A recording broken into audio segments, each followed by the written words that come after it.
তরকারিটা রান্না হয়ে গিয়েছে, শাক ভাজিটা আসা হয়ে গিয়েছে। হ্যালো এভরিওয়ান, তোমরা সবাই কেমন আছো? আশা করি ভালো আছো। আমি আল্লাহর রহমতে তোমাদের দোয়ায় ভালো আছি। এই যে দেখো, এই মাছটার নাম কি বলো তো?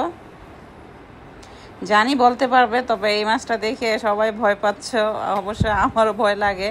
একটা নাম হয়তো মনে মনে আসতেছে, থাক বলার দরকার নেই। আমি ওই নামটাকে অনেক ভয় পাই। তো যাক, আমার মাছটা বাজার থেকে কেটে নিয়ে আসছিল, মানে আইস ছাড়াই নিয়ে আসছে, ছিলে নিয়ে আসছে। আমি এখন পরিমাণ মতো কেটে নিচ্ছি। আসলে মাছ যে বাজারে কি দাম, কি বলবো। এই দুইটা মাছ কেটেছে, মাত্র কয়েক টুকরো হয়েছে। এই দিক দিয়ে আমি পাট শাক ভাজবো, তারপর পাট শাকগুলো এবং মাছগুলো ধুয়ে নিয়েছি।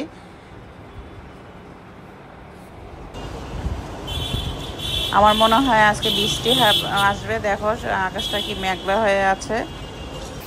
তা আমি মাছ ভাজতে চলে আসছি, এখানে দিয়ে দিয়েছি তেল।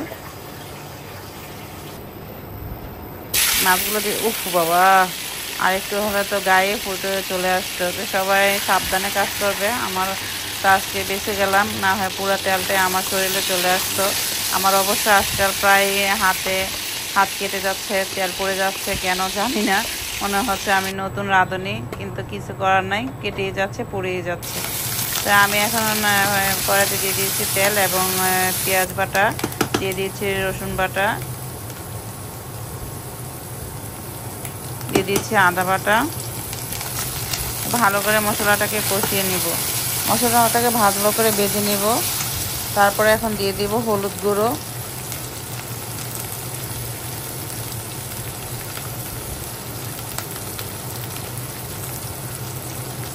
দিয়ে দিচ্ছি লবণ, দিয়ে দিচ্ছি মরিচের গুঁড়ো। একটু ঝাল করে রান্না করব, তার জন্য আরেকটু দিয়ে দিলাম। পরিমাণ মতন পানি দিয়ে দিলাম।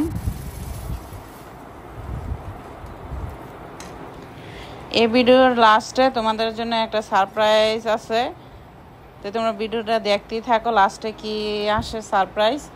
টমেটো দিয়ে দিয়েছি,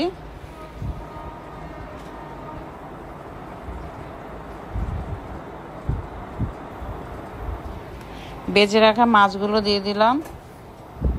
এই মাছটা খেতে এত যে ভালো লাগে, মনে হয় কি যে মাংস খাচ্ছি, কারণ মাঝখানে শুধু একটাই কাটা পাওয়া যায় এই মাছে। খেতে যে এত ভালো লাগে, উফ কি বলবো তোমাদের।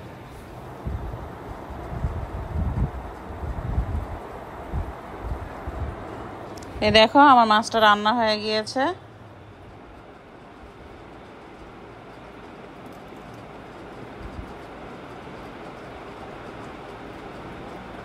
কি লোভনীয় লাগছে বলো।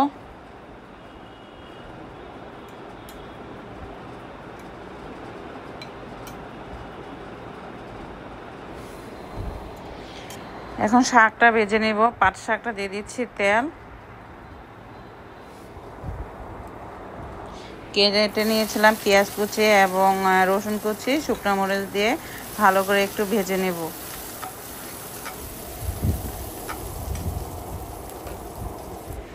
ভাজা হয়ে গেছে, এখন আমি শাকগুলো দিয়ে দিচ্ছি।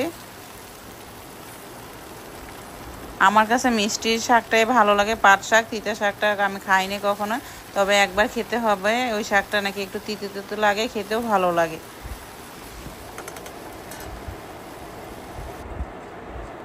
দিয়ে দিচ্ছি লবণ,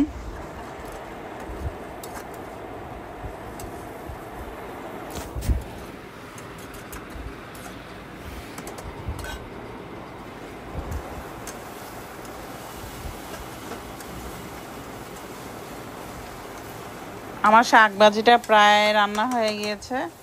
তোমাদেরকে বলেছিলাম একটা সারপ্রাইজ আছে, তো সারপ্রাইজটা কি সামনে চলে আসতেছে। শাক ভাজিটা হয়ে গিয়েছে, এখন আমি খেতে চলে যাব, কারণ পেটে খুবই ক্ষুধা লাগছে। তোমাদেরকে আর কি বলবো, লোভনীয় খাবার থাকলে কি সামনে লোভ সামলানো যায় বলো। এখন আমি চলে আসছি খাওয়ার জন্য। তোমাদেরকে সারপ্রাইজের কথা বলেছিলাম না, এখন দেখাবো তোমাদের সেই সারপ্রাইজটা কি। একটু অপেক্ষা করো, শুধু আসতেছে সারপ্রাইজ। কি সেই সারপ্রাইজ বলো তো বন্ধুরা? দেখো দেখো দেখো, এই যে হয়েছে সারপ্রাইজ। এটা কে ভর্তা বানাচ্ছে জানো? আমার সাহেব। এই যে ওনাকে দিয়ে আজকে এই কাজটা করাইছি আমি। আজকের ভর্তাটা জানি না কেমন হবে, তবে মনে হচ্ছে ভালো হবে। তো তোমরা সব ভালো থাকো, আল্লাহ হাফেজ।